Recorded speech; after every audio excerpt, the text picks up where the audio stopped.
is Fox News Alert. This breaking just as we're coming on the air tonight. We have learned that there was an ICE-involved shooting in Minneapolis.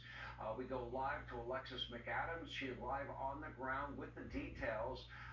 Alexis, I've just been looking at these images that we're just getting a hold of now, and we'll keep them up for our audience to see. It looks like things are, spiraling out of control very quickly there. Well, Sean, that's the thing, is it ebbs and flows. So 1 minute, there's a small protest at the federal building. The next minute, these people with whistles and an agenda show up to these different sites across the city. That's what DHS has been saying. What we know right now from our colleague Bill Malugin, who just got off the phone with his federal sources, Sean, is that a man who was a target of an ICE operation from Venezuela, who ICE says was in the country illegally, was a target in this operation here in Minnesota. So they go to the door, and that's when they say this Venezuelan migrant held up a shovel, tried to assault one of their agents. You can hear those chants there in the background as protesters show up.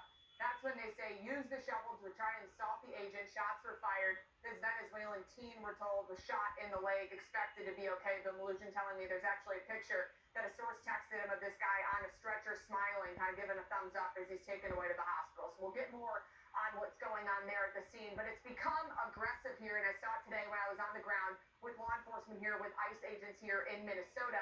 It's something we've been keeping an eye on as it continues to grow. But it comes as the governor here, Tim Walz, who's also under investigation in this huge fraud scheme here, Sean, just told people, hey, these are just our neighbors, and if you see them getting arrested, take out your cell phone and record. Watch. Armed, masked, undertrained ICE agents are going door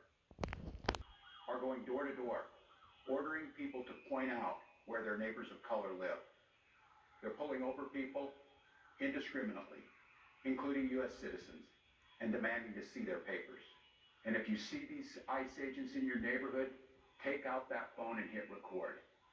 Help us create a database of the atrocities against Minnesotans. But that's just not what we saw today on the streets of Minneapolis. You can see the protesters are continuing to erupt here with anger. But when you talk to ICE agents, they say that they're being doxxed, they're being tracked, and they're being targeted here. We saw it before they even got out of the car today at some of these crime scenes. These people were out notifying law enforcement. Take a look at this. And then also, we can tell you that the tactic, though, is not new here in the streets of Minneapolis. It's been rampant. Border Czar Tom Homan telling Fox earlier the White House is actually looking into who these protesters you see on your screen are. You can see the pepper balls. You can see the pepper spray being shot. And this is what continues to happen, Sean. We can tell you it's been a week since Renee Nicole Good was shot here in the streets of Minneapolis. But